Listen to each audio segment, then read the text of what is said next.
So I decided to place my remarks this morning at this point of our service, and then we will move towards the Torah service. So we did ask ushers if people need to come in, they can come in, but they will have to sort of remain standing. My remarks are not very long, but they will remain standing unless they absolutely have to sit down. We'll bring them a chair at the door, so this way we can hear each other and remain in a certain composure. So it is to all of you, Shana Tova, and to those of you who choose this community, Shabbat after Shabbat, year after year, and of course to all of you who spend this most precious of days, and you became very courageous and decided to throw your lot with us. And if so, we are delighted, and may we deserve your trust. This is a very beautiful place. And so I begin.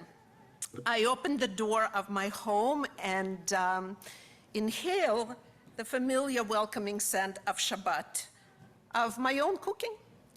My table is set of white tablecloth, brass candlesticks with candles in place, challah covered nicely, an embroidered cover, kiddushka.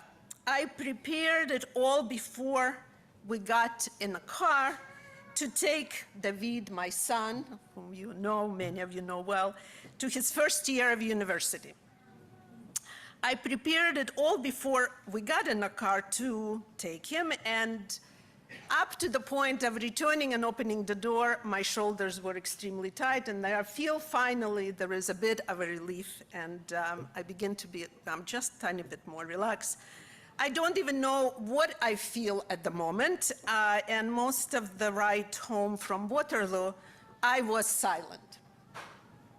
I feel pride, tremendous pride, that we arrived at that moment where my little boy is independent and able to manage on his own, and couldn't wait to get his mother and his stepfather into the car on the way out. Very lovingly closed the door. Pride and sadness is a savory cocktail. David's childhood is truly over, and when he will enter the doors of our home, we're all going to be different. I glance at my watch and hurry. In 20 minutes, I must light Shabbat candles. Some things are grounding and familiar. They don't change. My Shabbat will carry me through. Saying goodbye is hard to do. In preparation for this talk, I looked up practices of saying goodbye in general culture. Since I cannot be the only one struggling with goodbyes, to my surprise, suggestion ranged from, of course I went on the internet first, right? Suggestion ranged from very formal words of gratitude to the host and hostess, to more daring suggestions of how to escape saying goodbye and wait for a good moment to slip away while the host and hostess do not really see you or paying attention. Or maybe paying attention to other guests, or fake an urgent matter or forgotten appointment that they absolutely have to get to. On another side of the equation, Stephen Leacock described in his wonderful satiric style a scene where a guest at the dinner table does not know how to say goodbye and end up sitting there for days. There is a bit different with us Jewish people. An old, somewhat politically incorrect saying, please forgive me, I'm quoting another rabbi. What is the difference between a Jew and a wasp? The answer is wasps leave and never say goodbye. Jews say goodbye.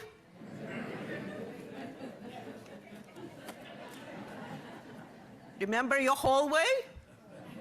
Nobody's moving.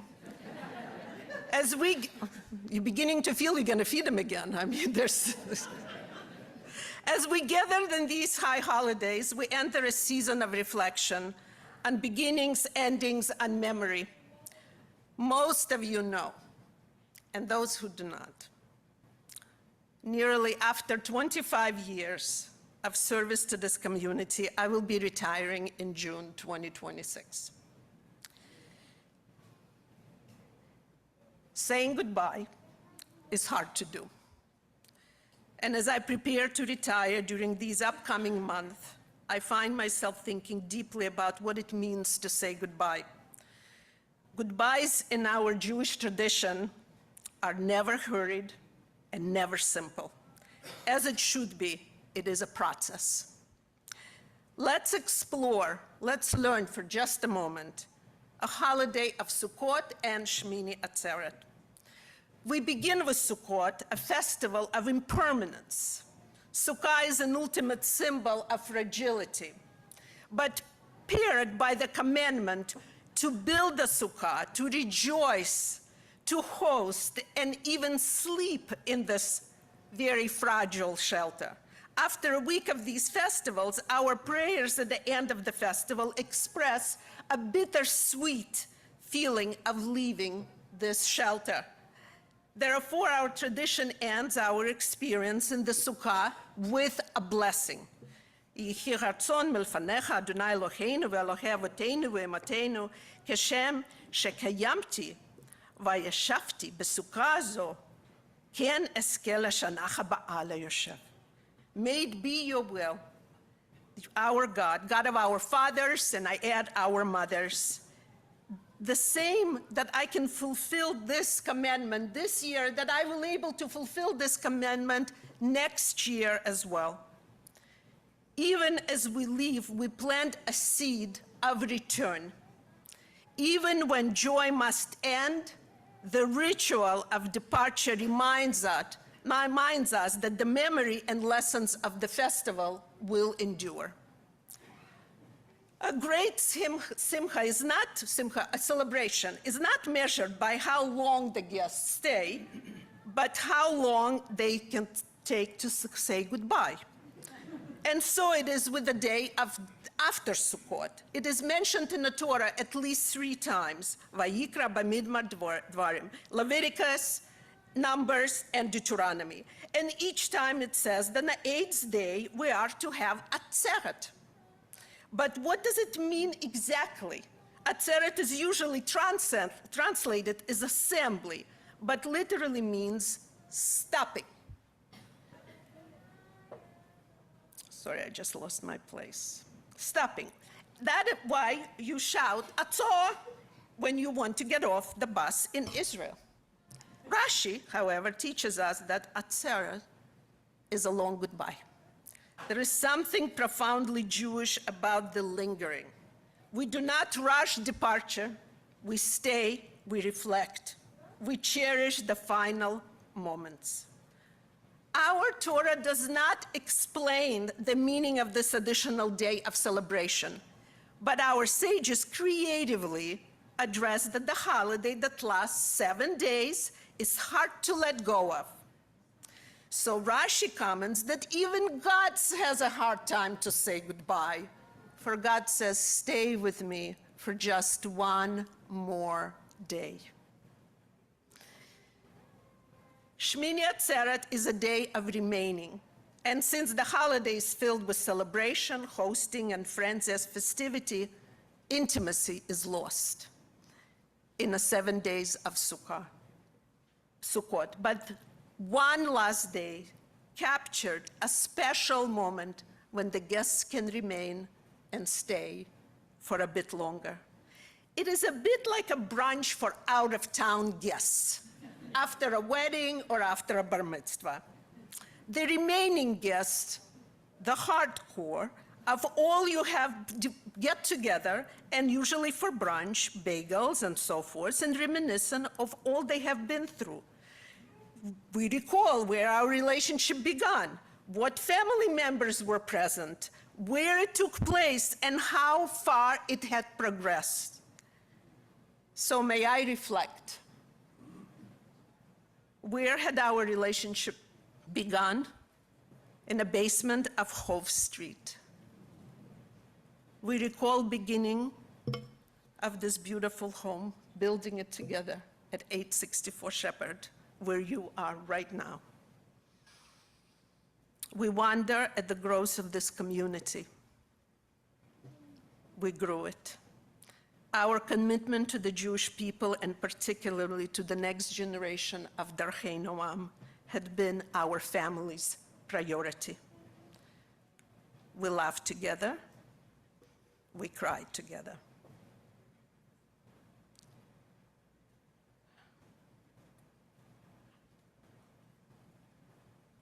We also notice who is no more.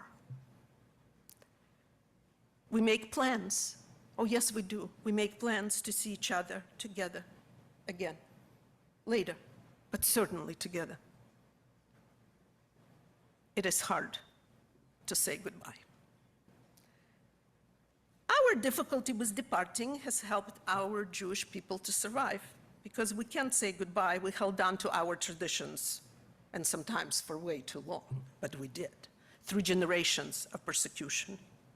Because we never let go, we continue to dream of return to Jerusalem of peace, in depth of exile. And when someone dear from us passes away, we remember them officially for a year, and then every year at a certain times. We insist on praying for them to preserve their memory. This ambivalence about saying goodbye has its roots in a Talmud, which records the practice of levaya, accompanying guests after they leave the host's home. The primary purpose of this practice is to ensure that the guest does not get lost, which was far more dangerous in ancient times. The Talmud declares that if the host does not accompany the guests, or even if the guests refuse to be accompanied, it is as one has shed blood. Woof, right? Walking without clear directions in sparsely inhabited area can expose one of multiple hazards. Maimonides adds that each community should appoint a representative to accompany visitors as they're passing through town. The practice fell out of use in the Middle Ages, and so many today continue, but so still many of you continue to walk your guests outside of your home, at least for a few steps. My family and most of the Jewish people around me growing up in the Soviet Union in Kiev knew nothing of Talmud, nothing of Torah, and nothing of Jewish tradition. But levaya was understood inherently just by being caring human being. It would have been terribly impolite to send our guests on the way without being accompanied. We often would walk them to the bus or a metro station. My grandmother, after spending and enduring an hour and a half or 2 or 3 with family members she might have liked less than others, used to whisper to my father, Zimachka, when you take them, make sure they get on the bus. Just this spring in my house, we hosted a gathering of some of our Darchei Noam members. Upon completion of the evening, while I was involved in conversation with other guests, I asked a young gentleman, Yehuda, to walk our guests out into the dark street to their cars. Yehuda was anxious to help out, but he returned very confused. I tried, Rabbi, he said, but I was told by the lady that she was not that old and I must return to help other guests. Saying goodbye is not easy.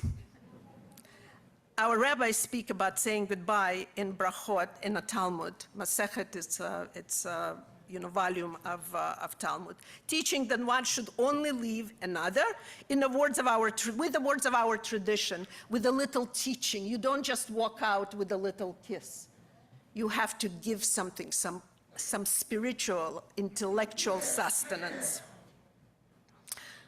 One of the finest examples of the parting words of Torah that made a difference in the life of father and son is the story of Jacob and Joseph.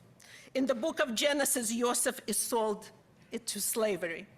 by his brothers. But before that terrible, fateful day, father and son learned together. Joseph were learning together a passage from the book of Numbers, where the reference to a calf was made. Calf that were used in the purification ritual addressing a founding of a dead body between two cities and a ritual of atonement. I'll teach it to you in a year or so. Don't worry about this. It's complicated, but I'll do it. So, years go by. Jacob has had incredibly hard time living with the grief. But when his sons came and said, Joseph is alive, he does not believe them. Does not believe them till Joseph sends for his father as a gift wagons, and the calf is pulling a wagon. And at that point, Jacob says, this is a sign from my son. He must be still among the living. The Jewish farewell must be transformative. It carries the gift of growth, of growing. Saying goodbye to the beloved text or a book as a teenager or a child, I had a very hard time. The characters, persons in the book were so alive to me that after I would close the last page, I wanted to know what happened to them. I would be terribly upset with the writer if in the end of the sentence there would be a period, and then what?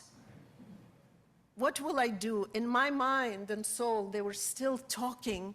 I was concerned for them and waited for the sequel.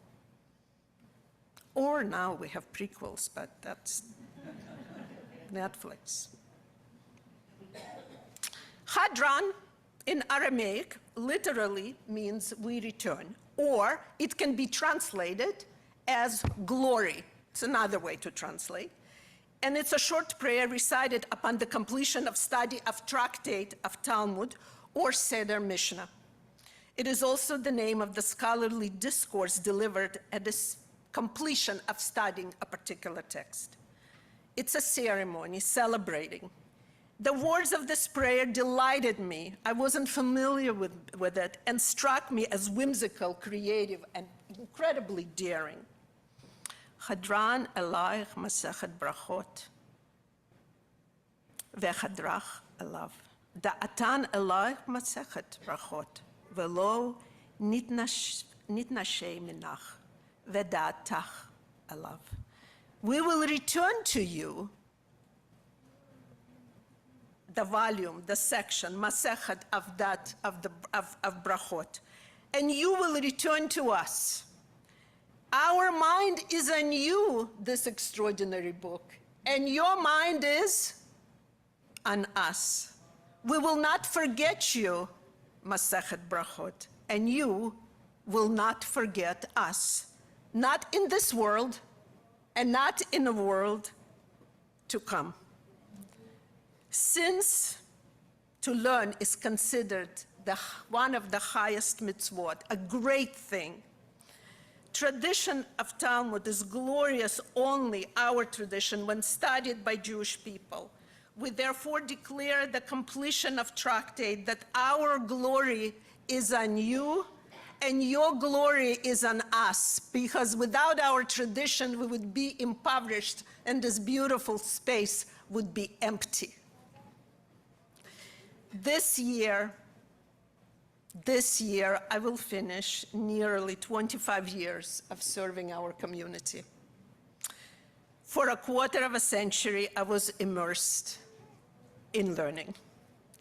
The subject matter was Masechet Darchei Noam, our community, our Jewish life. The learning was fascinating, incredibly diverse, and both intellectually and emotionally rewarding. Out of all my degrees, you were most engaging and most beloved of them all. Upon thinking of moving from New York to join Moshe of blessed memory, my late husband, here in Toronto, I asked him, where would I go for a spiritual sustenance if I move? I wasn't hired by Darchei Noam then. It was just an exploratory conversation. And since I only marry brilliant men, Moshe of blessed memory responded, I went to a lecture once held in a basement of Hove Street. Doesn't mean anything to you, I'll take you there. There is a group who meets in that space. They struck me as menschlich, kind, smart, and funky. They seem like your people. From you, my Masechet, I learned fervor of social justice. I've stood under the chuppah with you, and you taught me about love. I stood beside you near an open grave, and you taught me about strength and perseverance. I've sat near your bed when you were fighting illness, and you taught me about compassion and hope. I've accompanied you to the mikveh, as some of you have chosen a Jewish life, and I learned from you belonging and desire for home. I've sat with you in a class, and you taught me to think, to question, to explore. It is hard to say goodbye. And this goodbye is very, very Jewish. We will be together through June. Until then, my role is to ensure that this transition is made in a caring, thoughtful, loving way. We are blessed with remarkable volunteer leadership and talented professional staff. This incredible partnership produced new creative initiative while preserving Darchei Noam culture and its spirit. When it is time to say goodbye, we will linger a bit. We will bless and promise to return to each other in a new way. Chadrach Allah, we will return. Chadran Allah Masechet Darchei Noam. Vechadrach Allah. We will return to each other, my beloved tractate, Darchei Noam, and not forget each other.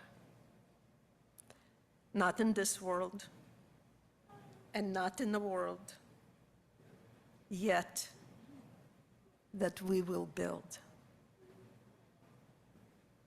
Thank you. Shana Tova.